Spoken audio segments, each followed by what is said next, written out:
સત્યમેવ જયતે. આજથી 3 મહિના પહેલા જયારે મારું ઘર તોડવામાં આવ્યું ત્યારે સ્વાભાવિક છે કે દુઃખ થાય. મને પણ દુઃખ થયું હતું, પરંતુ મેં એ દિવસે પણ કહ્યું હતું કે તમે જેસીબી મશીનને હિટાચી મશીનથી મારું ઘર તોડી શકશો, મારા ઈરાદાઓને નહીં તોડી શકો, મારી હિંમતને નહીં તોડી શકો. અને મજબૂતીથી લડ્યા. એના પરિણામ સ્વરૂપે આજે રાજ્ય સરકાર દ્વારા જે જાહેરાત કરવામાં આવી છે કે રબારી વસાહતોના 1100 પ્લોટો અને એની અંદર આવેલા 25 થી વધુ મકાનો કે જેમને માલિકી હક મળવા જઈ રહ્યા છે, ત્યારે આનંદની લાગણી એ છે કે આ ઘરની કુરબાની એ એળે નથી ગઈ અને 1100 પ્લોટ અને 2500 જેટલા પરિવારોને ન્યાય મળ્યો છે. આ ન્યાયની લડાઈમાં અમારી સાથે અમારે મજબૂતીથી સમર્થન કરનાર એ તમામ કોંગ્રેસ પક્ષના નેતાઓ કે જે વિધાનસભાના ફ્લોર સુધી અમારી અવાજ ઉઠાવ્યો તેમનો આ તબક્કે અમે આભાર વ્યક્ત કરીએ છીએ.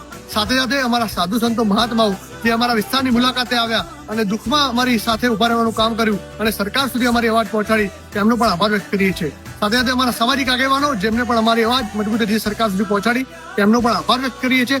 અને ખાસ એ જે મીડિયાના મિત્રો કે જેમને હર હંમેશા અમને સાથ સહકાર આપ્યો, ન્યાયની લડતમાં અમારી વાતને ગુજરાતના લોકો સુધી પહોંચાડી તેમનો પણ આભાર વ્યક્ત કરીએ છીએ. સાથે સાથે અમારા વિસ્તારના લોકો જે મજબૂતીથી બોલ્યા, બેબાકીથી બોલ્યા, એ વડીલો હોય, માતાઓ, બહેનો, એ લોકોએ જે મજબૂતીથી સરકારની સામે અવાજ ઉઠાવ્યો તેમનો પણ આભાર વ્યક્ત કરીએ છીએ. આભાર. જય હિન્દ, જય જય ગરવી ગુજરાત. સત્યમેવ જયતે.